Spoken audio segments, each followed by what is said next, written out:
Assalamualaikum warahmatullahi wabarakatuh. Kami dari kelompok 8 akan mempresentasikan mengenai pengumpulan data kualitatif dan penelitian naratif. Saya Iva Syaranani Putri sebagai pemateri kedua, Evi Putri Ferdianti sebagai pemateri pertama, dan Sahriatul Romda sebagai pemateri ketiga.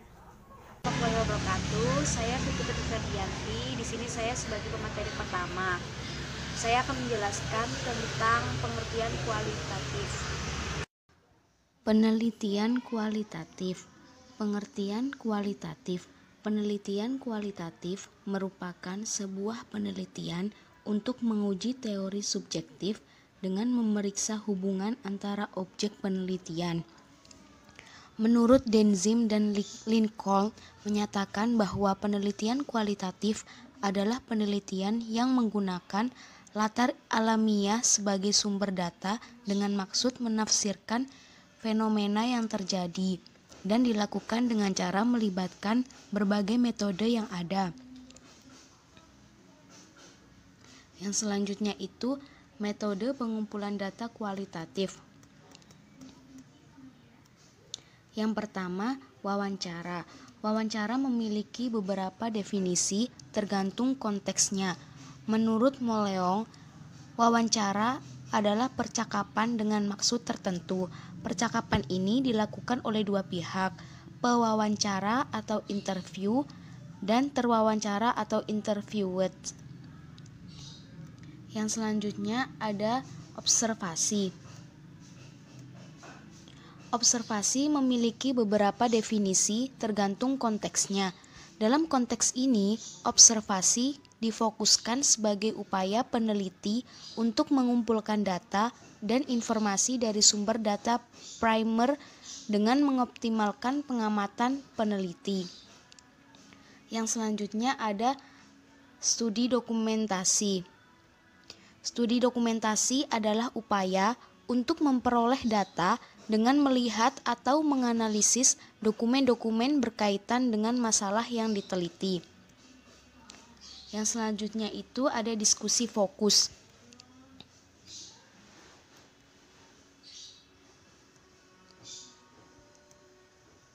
Diskusi fokus adalah diskusi kelompok yang dasarnya adalah wawancara yang dilaksanakan dalam kelompok. Tujuannya sendiri untuk memperoleh informasi dan data akurat dari pihak-pihak yang terkait dan kompeten pada bidangnya dalam sebuah forum terbatas. Yang selanjutnya ada analisis dokumen. Analisis dokumen sering digunakan dalam studi sejarah dan analisis wacana. Setiap peneliti kualitatif diharapkan memiliki dokumen-dokumen tertulis untuk merekam atau menelusuri masalah peneliti yang sedang diteliti. Yang selanjutnya adalah proses analisis data kualitatif. Yang pertama, ini adalah induktif dalam bentuk pergi dari tertentu atau data rinci. Dalam kurung misalnya transkripsi atau catatan diketik dari wawancara tutup kurung untuk kode umum dan tema. Yang kedua, ini melibatkan proses simultan menganalisis sementara Anda juga mengumpulkan data. Yang ketiga, fase ini juga iteratif. Berarti Anda siklus bolak-balik antara pengumpulan data dan analisis. Baik, saya Iva Syaranani Putri akan melanjutkan penjelasan dari saudari Evi. Selanjutnya, peneliti kualitatif menganalisis data mereka dengan membacanya beberapa kali dan melakukan analisis setiap kali. Jadi sebagai peneliti, setiap membaca database atau kumpulan data dan informasi, maka kita mengembangkan pemahaman yang lebih mendalam tentang informasi yang diberikan oleh peserta. Selanjutnya, melakukan proses eklektik. Eklektik adalah memilih yang terbaik dari berbagai sumber. Selanjutnya, penelitian kualitatif adalah interpretatif penelitian, di mana Anda membuat penilaian pribadi mengenai deskripsi yang memastikan situasi atau tema yang menangkap kategori utama informasi. Jadi, interpretasi itu pemberian kesan, pendapat atau pandangan teoritis terhadap sesuatu. Nih misalnya interpretasi kita tuh beda dengan interpretasi milik orang lain. Ini bukan berarti punya kita, interpretasi kita tuh lebih baik atau lebih akurat dibanding punya orang lain, karena masing-masing membawa perspektif tersendiri gitu. Model-model dalam penelitian kualitatif. Yang pertama ada biografi. Biografi adalah studi terhadap seseorang atau individu yang ditulis oleh seorang peneliti sesuai dengan permintaan individu atau keinginan peneliti tersebut. Biografi ini lebih spesifik dalam melakukan eksplorasi terhadap kehidupan individu yang dianggap memiliki keunikan. Metode pengumpulan data yang digunakan adalah wawancara primer dan studi dokumentasi. Sedangkan metode analisis datanya adalah metode bercerita dan analisis sejarah. Yang kedua, fenomenologi. Fenomenologi adalah adanya hubungan antara subjek lokasi fenomena yang dialami.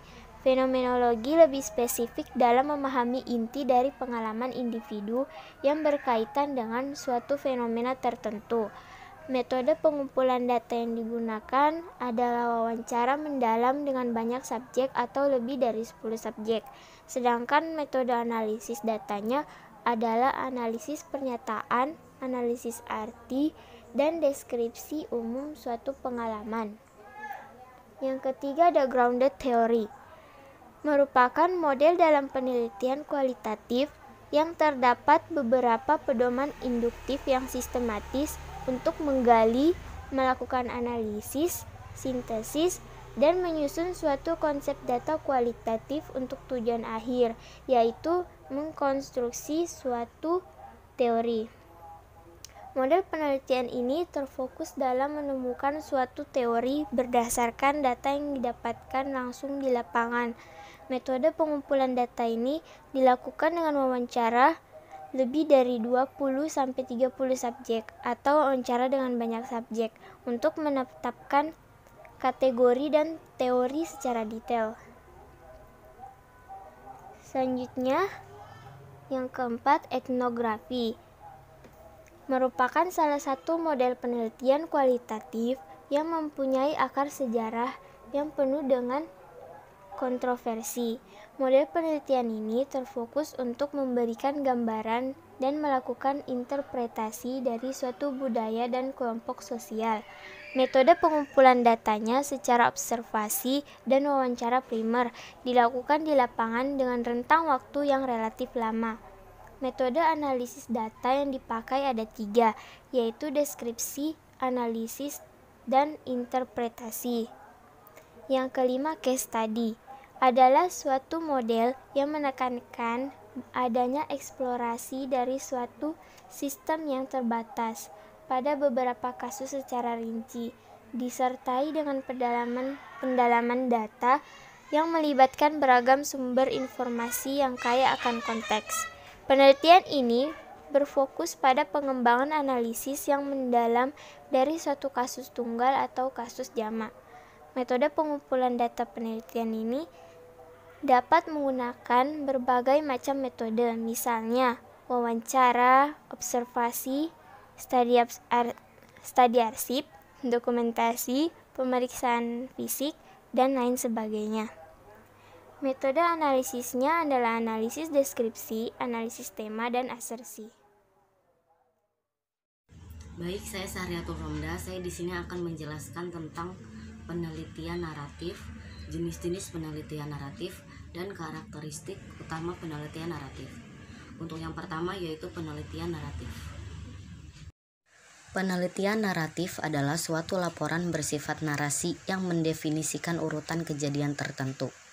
Penelitian naratif sering dipakai pada saat peneliti ingin membuat laporan naratif dari cerita individu.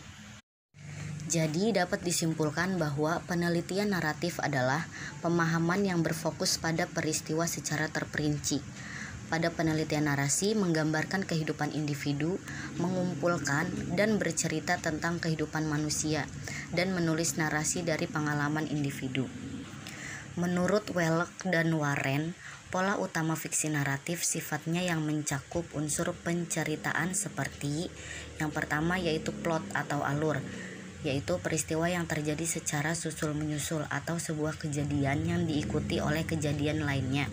Yang kedua itu tokoh atau penokohan, yaitu gambaran seseorang yang jelas yang ditampilkan dalam sebuah cerita. Yang ketiga yaitu latar atau setting, yaitu segala sesuatu yang berkaitan dengan waktu, ruang, dan suasana terjadinya cerita. Selanjutnya yaitu jenis-jenis penelitian naratif. Dalam jenis-jenis penelitian naratif ini ada dua pendekatan yang dapat diambil, yaitu pendekatan dengan membedakan antara analisis narasi dan analisis naratif. Analisis narasi adalah sebuah metode dengan cara berpikir untuk membuat deskripsi tema yang tertulis dalam sebuah cerita. Jadi dapat disimpulkan bahwa jenis ini menggunakan kemampuan cara berpikir untuk mendeskripsikan tema, namun sesuai dengan apa yang tertulis dalam cerita tersebut. Sedangkan analisis naratif adalah analisis yang berkaitan dengan narasi, baik itu narasi fiksi berupa novel, puisi, dongeng, film, cerita rakyat, dan lain-lain. Jadi dapat disimpulkan bahwa jenis analisis ini selalu berkaitan dengan narasi. Dan yang terakhir yaitu karakteristik utama penelitian naratif. Karakteristik utama penelitian naratif. Yang pertama, pusatkan perhatian pada pengalaman pribadi. Agar kita lebih fokus dan mengerti mengenai penelitian naratif, kita pusatkan perhatian kita pada pengalaman pribadi. Yang kedua, kekhawatiran dengan kronologi pengalaman individu. Yang ketiga, fokus pada konstruksi sisa hidup berbasis pada data yang dikumpulkan melalui wawancara. Yang keempat, memulihkan sebagai suatu teknik untuk membangun catatan naratif. Yang kelima, memasukkan konteks dan menempatkan dalam kisah. Yang keenam, pendekatan kolaboratif yang melibatkan peneliti dan peserta dalam negosiasi teks akhir. Yang ketujuh, menyajikan sebuah naratif yang disusun seputar pertanyaan seperti lalu apa yang terjadi?